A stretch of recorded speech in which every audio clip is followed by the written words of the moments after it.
बिस्मिल्लाहिर्रहमानिर्रहीम। अस्सलाम वालेकुम व्यूवर्स, दिस इज़ एज ज़ोला फाउंडेशन चैनल। आज हम अपना मोस्ट इम्पोर्टेंट सब्जेक्ट जो है फिर से रिज्यूम कर रहे हैं, जिसका नेम है पाकिस्तान पिनल कोड। और आज हम इसका जो मेन टॉपिक है वो शुरू करने जा रहे हैं चैप्टर 16 से, जो कि चैप्टर 16 का नेम है of offences affecting the human body.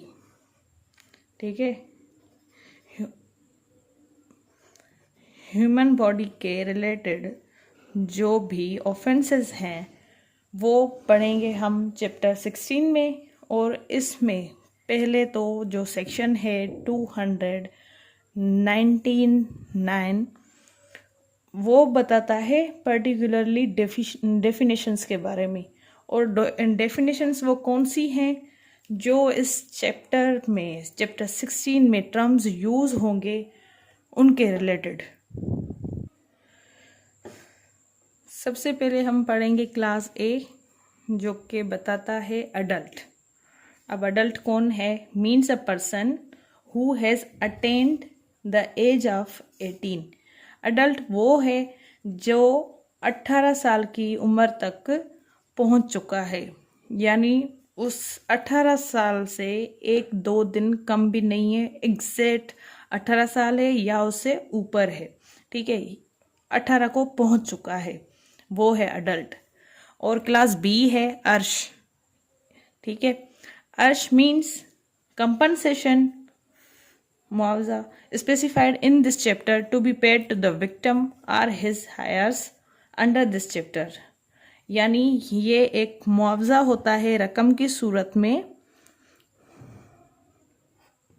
जो कि दिया जाता है, मतलब स्पेसिफाइड है इस चैप्टर में, दिया जाता है विक्टिम को, जो मजलूम हैं, जिनके साथ जुल्म हुआ है, यानी उनको कोई हर्ट हुआ है या फिर उस हर्ट के नतीजे में उस बंदे के ऊपर कुछ ना कुछ ऐसी चीज़ हुई है जिससे वो मजलूम है। ठीक है, या फिर उस बंदे के वर्सा को, यानी एक बंदा है जिसको हर्ट किया गया, अफेक्ट की गई उसकी बॉडी, तो उसके नतीजे में जो उसका नुकसान हुआ है वो उसके नुकसान का जो मुआवजा उस जो अक्यूज की तरफ से, कन्विक्ट की तरफ से मिला है विक्टिम को, जो मजलूम है इस ऑफेंस के नतीजे में, या फिर उसके वर्सा, उनको दिया जाएगा इस चैप्टर के अकॉर्डिंग। ठीक है, authorised medical officer class C means a medical officer और a medical board. Medical officer हो या फिर मेडिकल बोर्ड हो, तश्कील दी गई, howsoever designated authorise by provincial government. उनको वो जो मुकाम है या फिर उनको जो अख्तियारात दिए गए हैं किसकी तरफ से?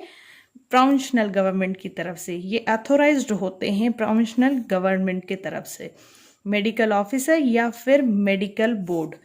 ठीक है, क्लास डी है दमन, जिसको जमान भी कहा जाता है, दमन भी कहा जाता है। ये जो है अरबिक टर्म्स हैं, अर्श, दमान, आगे भी हम पढ़ेंगे। ठीक है, ये इस्लामिक पॉइंट ऑफ व्यू से इसमें एडेड है। Means the compensation determined by the court to be paid by the offender to the victim for causing hurt not liable to अर्श। ठीक है, ये भी मुआवजा है, बट वो मुआवजा जो कोर्ट डिसाइड करती है, डिटरमाइन करती है किसको देने के लिए?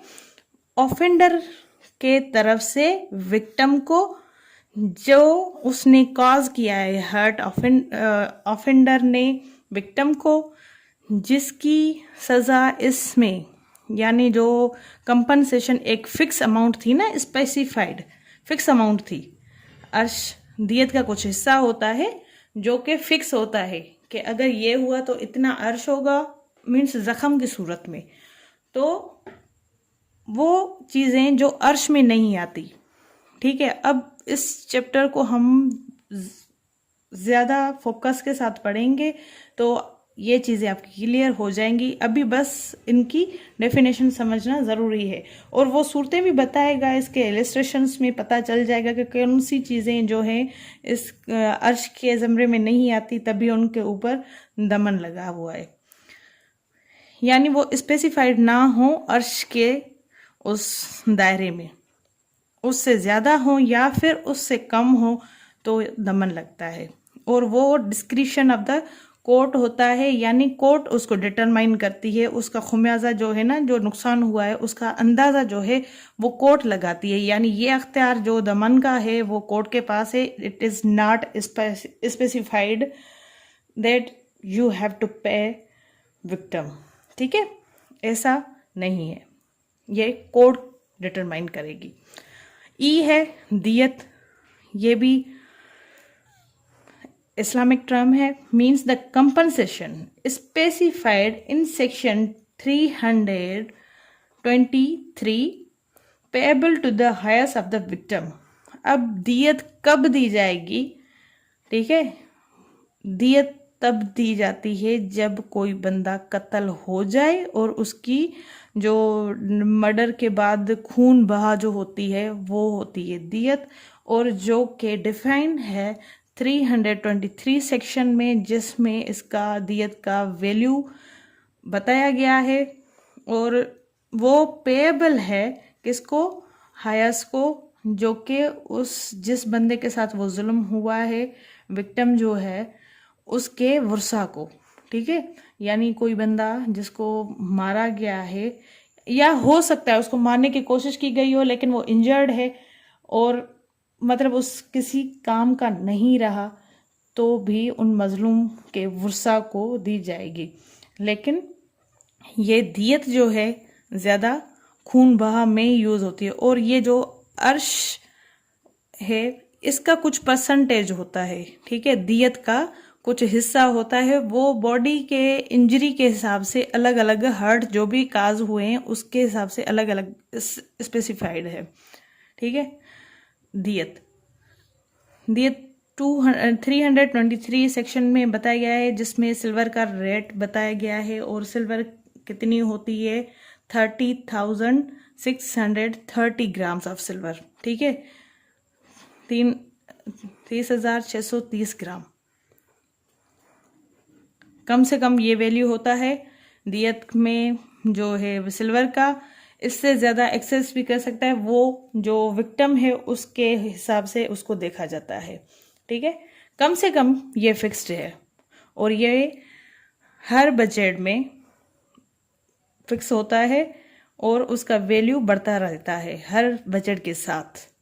यानी जो हमारा बजट पेश होता है उसके बाद जो भी गवर्नमेंट में पॉलिसी होगी, जैसे जून में बजट आया और वो बजट है वो 1 जुलाई से ही अप्लाई होगा, तो इस हिसाब से वो 1 जुलाई से ही वही कंसिडर किया जाएगा। फिर डिसीजन किसी भी केस का कभी भी आ सकता है, उस साल के दौरान उसका वैल्यू यही होगा 30,630 ग्राम चांदी, ठीक है, जो कि अप्लाइड होता है 1 जुलाई से हर साल की।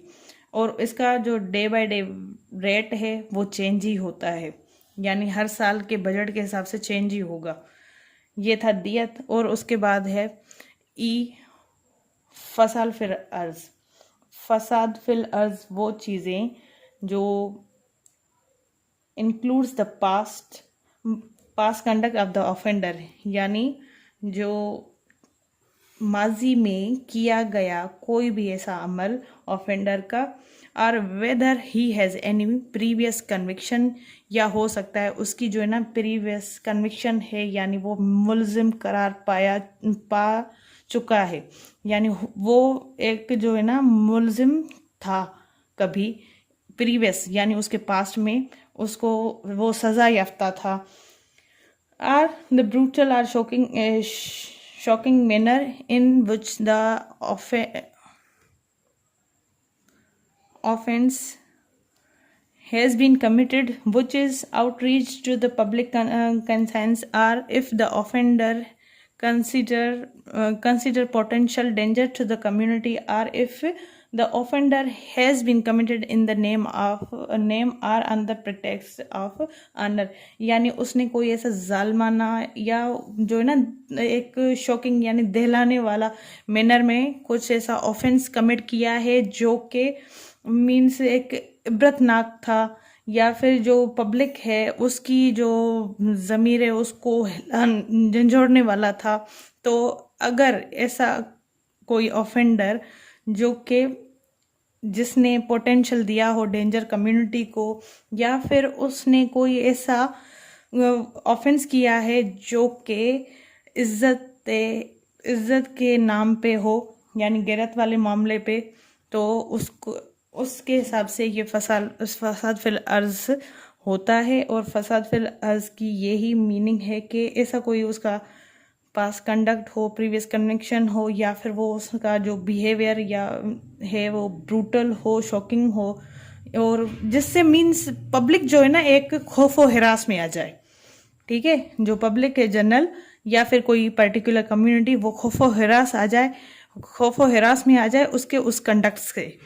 ठीक है, ये फसाद फिल अर्ज है। इस लेक्चर को हम दूसरे पार्ट में कंटिन्यू करते हैं, क्योंकि वीडियोस ज़्यादा लंबी बढ़ती जा रही हैं तो फिर व्यूवर्स को परेशानी होती है देखने में कि इतनी बड़ी बड़ी वीडियोस कैसे देखें। सो अपनी दुआ में मुझे याद रखें। अल्लाह आपका हामी नासिर।